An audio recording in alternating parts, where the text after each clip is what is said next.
various field as it relates to home building. So just to quickly recap that, we're doing an 11-part series. This is episode 2, and it's most of the guests that we're having are various experts from the builder industry. Last guest was an expert in builder financing from RBC. We're going to have representatives from different builders here. We're going to have a lawyer join us in another episode. We're going to have people talking from the custom build side of things. We're probably going to also have a guest from the developer side. So a lot of industry representation in here to really help educate us as agents and as prospective buyers out there if you're considering building a new home. But today's guest is the one that I'm super excited about, because Eric is not from the industry. Eric Leduc is our guest. He's born and raised in Edmonton. He's built 5 homes in the last 20 or so years. In fact, Eric has only ever lived in new built homes. So he brings a wealth of experience and knowledge for anyone considering a new built home, specifically from the buyer's perspective. He's built the starter townhomes. He's done move up single family homes. He's done custom estate homes. He's even done extensive personalizations with to floor plans and to finishings with a major production builder as well. Because as you may know, there are production builders who have flexibility to allow for some of those changes.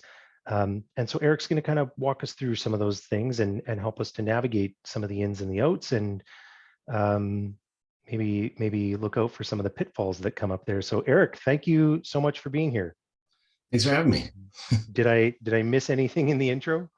No. I think the only thing I would add is I got 5 kids, so sometimes house hunting with that many children can be a challenge, right? So married with 5 children, blended family as well, as I understand.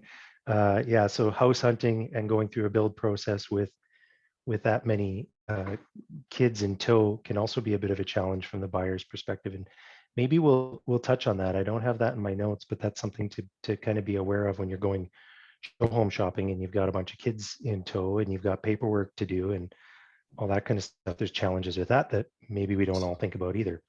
So before we dive in, Eric, I'm just there's a couple of quick house rules for everyone. We are going to have a Q&A period, so question and answer towards the end. This is going to run for another 25 minutes or so, and the last 5-10 minutes we'll address your questions. So if you do have questions, please don't use the chat function. There is a specific Q&A function. Type your question in there, type them as they come up, and when we get to the last 5-10 minutes, Eric and I will wrap up, or Amanda, who is moderating for us on behalf of Alex, will chime in and get us back on track to hopefully keep Eric and I from going down any rabbit holes of just chatting. So questions go in the Q&A. We'll get those addressed by the end of the episode. So Eric, I'm sure our guests are eager to learn from your experiences. So I'm just going to dive right in if that's okay with you. Yep, absolutely. I guess I'm going to start from the beginning. What first attracted you to building new rather than buying an existing home on the market?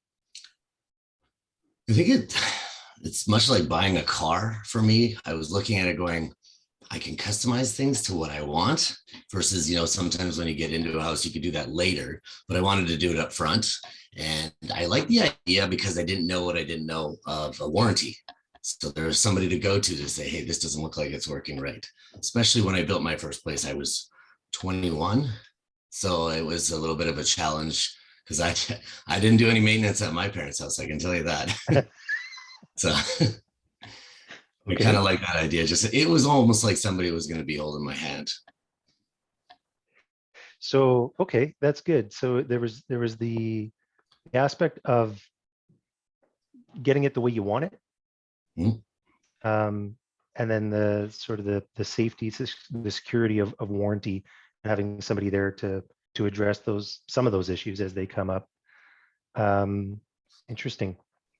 So I'm I'm gonna come back to that angle in a little bit, the warranty side of things. But I'm gonna ask you, like, going back to that start, that first home that you purchased, and I know that was a fairly long time ago. Did you build it from scratch? Like, was it a pre-sale, a chunk of dirt that you selected everything, or did you build a spec home, which is something that was already at some point stage in construction? And I'm going to pause just for a second before you answer, just to clarify for any of our viewers or guests. You're going to hear spec a couple of times throughout these episodes, and sometimes we're talking about specs, the builder's specs, as in specifications, and that's sort of how they build the home, what they're using, what materials, what's going into it. And then you hear spec as in a spec home, and that's a home that's being built on speculation by the builder, meaning that they're building that house without an actual buyer in place already. And that's what we're talking about here, is a spec home. So was it a pre-sale home, Eric, or was it a spec home? It was actually a little both. Okay. Because it was the duplex, they had sold the other side to a family. So they were going to be building the other side as a spec home. But by the time I got there and was interested, it hadn't quite been completed. So I didn't get to choose the layout because that was already predetermined. But I did get to choose the carpet, the paint, some of the finishes for countertops. It was at that stage where I could still get a few things in. So it wasn't completely customized, but it was definitely added touch, right? So you did have some say as to what went into it. Yeah, not like they had a lot of selections. It was more like, here's the 3 or 4 things of carpet you can do, pick one. Okay. And was that good for you, or did you want more selection? How did that process work? Like, well, at that time, obviously I didn't know what I didn't know, but I actually kind of liked that because I was more building or getting into something because of the location. It had backed onto a store management facility. So I was kind of like that. And I didn't know if I wanted to get into a lot of the nitty gritties of stuff. Like, I thought, oh, they give you a layout, you get to pick, but I get to pick colors and then the paint, and it's all fresh and somewhat to what I was looking for. So I think that was enough. Otherwise it would have been a little overwhelming, because again, it was the first place. So I didn't know a lot about furnaces or anything else that I needed to know. So this was a good way to do that. So it sounds like that's sort of an important place for a buyer to sort of start, is to understand what type of person they are when they're determining what's the right builder, what's the right product, as far as best fit. Like, do I want to be making a ton of decisions and picking every little bit and have thousands of options in front of me to pull everything together? Or am I better suited maybe to just, those 3 or 4 predetermined choices that one of their experts have put together for me, and I can sort of mix and match it a little bit, but I'm not going to be overwhelmed by a million different options. And to add to that, it also depends kind of where the stage of where you're at in your life. I mean, as soon as you start throwing options in, so does the cost goes up. And so having that budget in mind, if you don't know what you're going into, how do you set a predetermined budget? I mean, I walked into this with a budget, but if they'd given me a lot of options to change things, I would have blown it out of the water, I'm sure. Right. And then it would have been hard to say no once you get your mind set on something, right? Right. And so now, I mean, we've broadened this a little bit, because now you're speaking from the benefit of having now gone through it multiple times since that first time, and you've experienced that, how quickly it can add up. Oh yeah. And that goes back to our previous episode on the financing part, and really making sure that you're aware of what your approval is, what type of approval you have, and what you can actually do as far as adding to your budget and how that's going to work for your financing. So if you haven't caught that episode, check us out on the YouTube channel and watch that, because there's some really good information in there about that. And Eric, having gone through this several times, if you have a strict budget that you're adhering to, how easy is it to stay with that when you're dealing with the builder? Like, are the builder reps typically really respectful of that and help you to stay within that, or are they just throwing all the bells and whistles at you and you're a little bit of both? Yeah. They will give you some options that definitely entice you, and you're kind of going, oh, I want that. And then you give you the cost, you're like, I don't really want that. But that's where it comes back and forth, because sometimes they're really good. You set the budget, and some of the builders were really good at saying, okay, well, you can't go this route because it's going to be extra, this, blah, blah, blah. And they were really effective that way of communicating, but they always would give you those little extras. And then you have to sit down and have that, draw that hard line in the sand. At one point, I had to on a couple of the builds where I'm like, I just can't go anymore, because I'm pushing myself to, I don't want to be house poor. Nobody does, right? So that's one of the things that you have to keep in mind is what's really important to you and whether or not you're going to get that in the budget you set. So very different from shopping in the resale market, where you go out, you look at homes online, you see the price is the price. You go out, you find the one, and you make an offer and negotiate from there. And it's usually pretty close. Whereas with the builder world, you can start shopping online. Maybe there's a price there, but that's a starting point in most cases, and it can quickly go up from there if you're not careful. So really important to understand what you're doing there. And then, of course, in the decision side of things, the personality side, some of us get overwhelmed by choice. And so finding, there are builders that have different, they have the full-on selection center. You go in and you see everything. And then there's some where, they have pallets in the show home, maybe 4 or 5 that are put together, and you just pick from that. And determining what's best suited for you is probably a better thing to do before going out and walking through all these show homes. Hey, Agreed. Yes. awesome. I mean, Thank you. You can definitely get run away from that. No kidding. So now, thinking of all your experiences building, I'm kind of going wide view now. Could you tell us quickly about maybe 1 or 2 things that surprised you about the process? Anything you wish you would have known when you started the process, or maybe that you found out the hard way going through it? Anything come to mind on that? Yeah, for sure. I mean, they were all a little different and had their own process and pattern to follow. I found that you have to have a unique attention to detail. It is not laid out in a format that I would have expected. Like, I guess I didn't know what to expect, but each one had their own set of paperwork, and sometimes things were grouped together, sometimes they were grouped differently. It's all over the place, and I don't know what I'm reading because sometimes it was in acronyms. We all love acronyms, but if you're in the industry, it's easy, but I wasn't. So I had a hard time with that. Mm-hmm.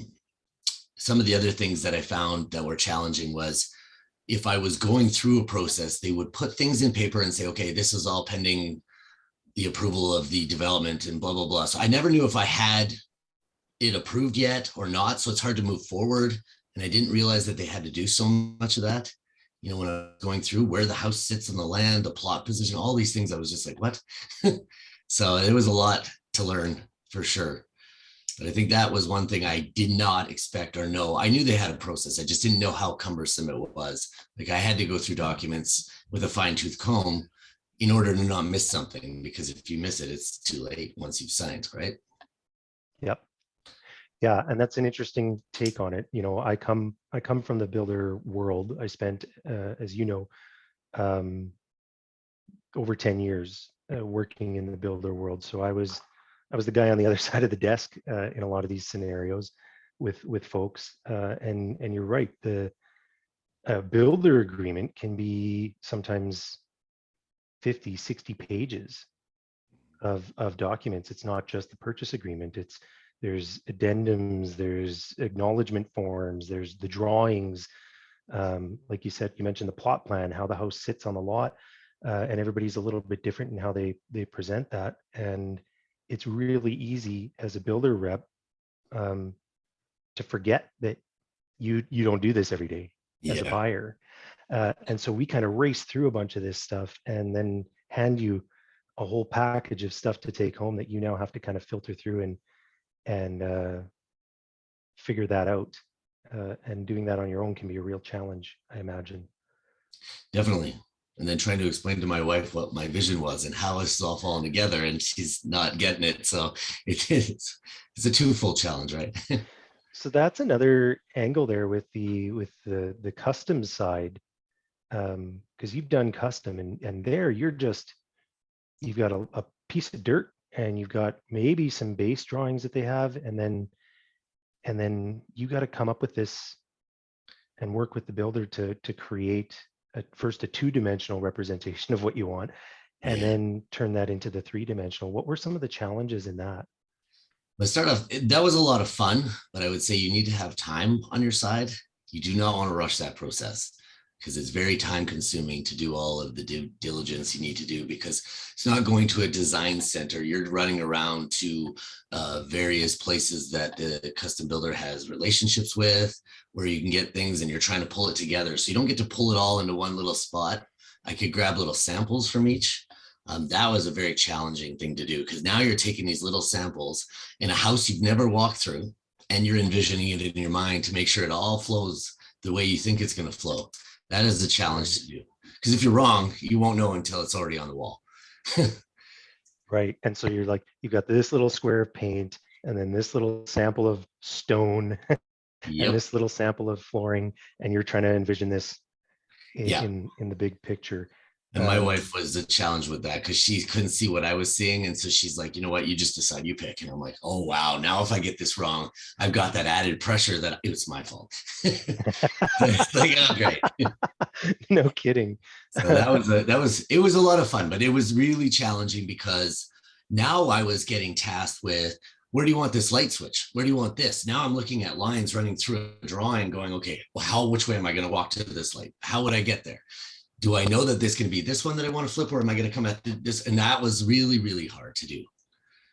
Well, it sounds like you put in a lot of thought into it, which is good. But maybe not everybody is thinking of all those little details going into it, and it'll just be fun to build it, the floor plan the way I imagine it, but thinking about how functional it's going to be in day-to-day living is important. So really slowing down that process and trying to walk through it as much as possible in your imagination. And I imagine, hopefully, if you've got a good builder rep who can help you with that, but there's no guarantee on that, right?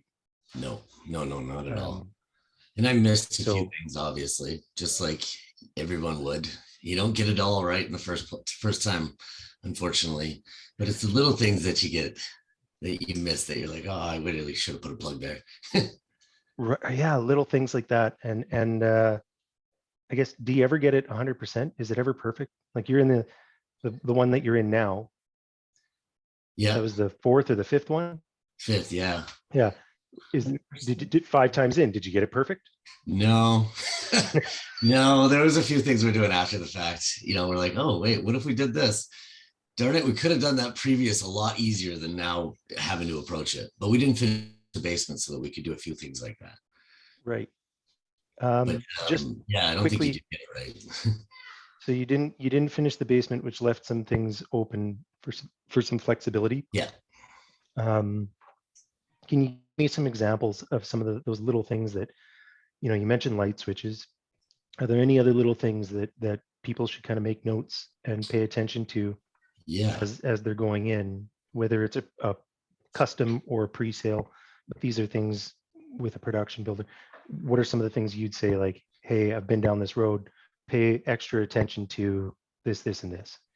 So one of the big things I think I learned the most, and I didn't really do this effectively on any of the houses I built, unfortunately, was you should envision what your backyard, the final look's going to be. Because if you're building, you're likely going to have to do your own landscaping. So what is that going to look like? Because there are gas requirements, power requirements that I didn't take into consideration in a lot of these homes. And I took it for granted that I just assumed that the panels and everything with electric cars were all going to be oversized. And this home particularly, we found out that we're pretty much capped on our panel already. So when I called the utility company to get it enlarged, they said it was a minimum of $60,000 to get my panel bigger. And I'm like, so now a minimum of how much? $60,000, because they have to run under 5 driveways. And I was like, okay, so I guess that's not an option. So I had to swap out appliances that were electric to gas. Thank God I have no finished basement, so I could gas lines where I needed to. So I ended up having to do that just to accommodate the backyard design that we wanted to have. So it was a huge undertaking, that I really wish I knew about. And it's so simple. If I had just done it when I was building, it would have been done. Right. So for the guests, the audience, most new developments, with very few exceptions in the Edmonton area, come with a standard 100 amp service to the panel. Correct. And code requires that they can only use, I think it's about 80% of that. Yeah. So in theory, if everything in the house were turned on, they can't be running over that 80 amp maximum. So if you're not aware of that going in, and you're planning on putting in a hot tub, and you're planning on maybe having an electric vehicle, AC. those things can really, air conditioning, yep. Yeah. Those things can really ramp it up, and you may find out after the fact, if you haven't looked at that service and looked at the options to accommodate those things, you may find you can't do them after the fact, or it becomes a lot more difficult or a lot more expensive. Yeah. In your case, for that home, I believe those other homes were already built, so that cost would have been there at the start, but you could have been planning things in the home to bring that amperage down, right? Yeah. So I would have went with a gas cooktop instead of induction, which is electric. Right. Things like that I could have changed. Okay. Really good point on that for sure. We do have one question that's come in so far. It's actually sort of multiple questions. I'm gonna jump into that if you're okay, Eric. Go into some Q&A stuff. Sure. Okay. The question that came in: what was your draw to the builder that you chose? Why did you choose the builder that you chose the first time around? Or, I mean, if you want to speak to any of them. Yeah. I could be specific because the very first one was kind of just more the lot. The builder was not of consequence to me. But the ones after that, my starter home was actually, again, it happened to be the deal that the building company had put on at the time. It just seemed attractive to me. So I went in, did my due diligence on, are they good? You know, the ratings that they got. And so that I went that route, and that worked out fine. The custom builder was through somebody I had known. And so when I dealt with him, there was challenges with that one though, obviously with the custom builder, because once he got busy and he was doing 5 or 6 houses all at the same time, I didn't get all the attention I thought I deserved, but they're running a business too. So it's something to be aware of when you're choosing the custom build. Who is the builder? And in Edmonton, it's sort of a double-edged sword. It's a blessing and a challenge. There's a lot of builders in Edmonton, a lot. Yeah. There's a lot of production builders. There's a lot of custom builders, and the custom builders range from very established, been around a long time. They build quite a few custom homes as custom homes go, and then you have the smaller outfits that they may be build 1 or 2 a year. They've only been around a few years, or maybe they've been around a long time, but that's their bread and butter is 2, 3, 4 houses a year, and that's it. Yeah. So understanding the differences between those and how it's going to work can be a challenge. Absolutely. I mean, this last one was more, they had the lot I was looking for and the house layout that I needed. With 5 kids, I'm kind of hampered. There's a lot of bedrooms. So I think that was a real crucial decision for me, was understanding that part. And Gotcha. The builders were great, but you do deal with a lot of challenges with each one. I had different unique challenges. Obviously, I've gone through a few salespeople on one just because people change, they leave. It was a challenge because trying to re-educate somebody on all the decisions and things that you've done is always difficult, but it worked out. That's a really good point to be aware of too. So there's no guarantee that the person you meet in the show home the first couple of visits, or even the one that the actual purchase agreement with, there's no guarantee that's going to be the person who's your primary point of contact throughout the entire process. Yep. So it can change. That person could leave, they could get transferred to another area, they could leave the industry altogether, they could go to another builder. So you're now dealing with in the one case you said, what was it, 4 or 5? I think at the end it was 4. Yeah. 4. So 4 different representatives throughout that process. That can be a challenge just in that. It was, especially if you've done some modifications or personalizations, right? Yeah, some of the custom work that I had that didn't quite get into writing yet, out the door as soon as the next one came Gone. in. Yeah, and that was a challenge because you miss key dates. So another really important thing is get it in writing. Always, yes. Always in writing, always up front. As Yeah. soon as you got that figured out. So the next part to the question was, what were the main factors that affected your decision to partner with the builder you eventually signed with? I think you So touched on that a yeah, couple of times. layout customization, because some builders don't allow much customization, if any, and others Right. will allow you to do that. Okay. And then lot, from the sounds of The it, lot was the huge. actual Yeah. the lot was huge. And I am going to take us off on a little bit of a branch. I know we're running out of time here, but I wanted to touch on this because it is a specific thing that came up for you that I'm aware of. You discussed this with me ahead of time. And I do want to bring it up because it can happen, and things like this happen more often than really they should in the builder world. You specifically chose a lot, and a big driver behind that was that it was big enough to have a long enough driveway to fit an RV on Trailer. it. Yeah. Yeah. And this is where we talk about plot plans for the agents that are looking. The plot plan is essentially an RPR before it's an RPR. So it's the house plotted on the land with any of the improvements that are coming along with it, and it gets plotted ahead of time so that you can see all the dimensions and where everything is.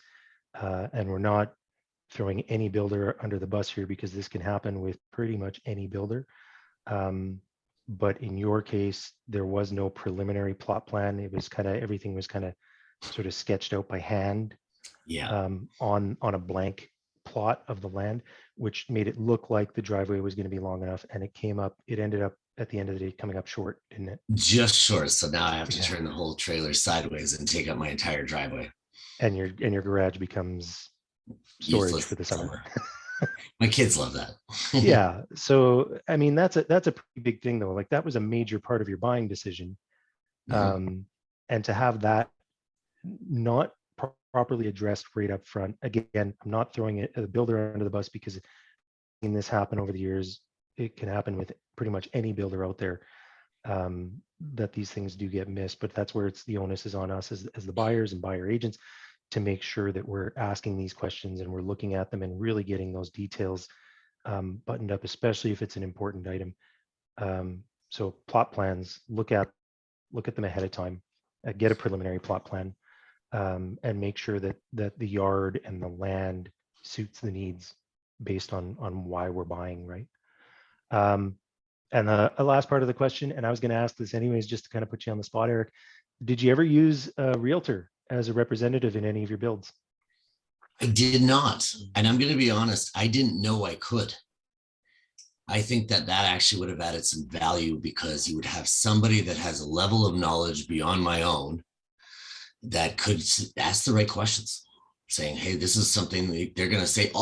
Now that I've built 5 houses, I've got a little bit more knowledge in my bag, but I didn't have it coming in the beginning. So if somebody had that and said, hey, why don't you try this? You should probably have a look at this, or just a second set of eyes to look at the legal part of it, because it is a challenge. And that brings me to another point. Get your own lawyer. Don't go with the builder's lawyer. Okay. Tell me about that. Just because if you do run into a conflict, and I did have a holdback on one, and I know that we had the same lawyer, they couldn't arbitrate either way. So then it just kind of get sitting around doing nothing. And the issue didn't get resolved for numerous years until finally we decided that we would go the way we ended up going, because I had to sell the house. Oh, wow. Hey guys, we have about 2 minutes left. Okay. Well, I think I don't have any other questions that have come in the Q&A. I think we covered everything that I was hoping to cover with you, Eric, and probably then some. So thank you so much for giving us a little bit of your time out of what I imagine is a very busy schedule. No problem. It's been some really great information here.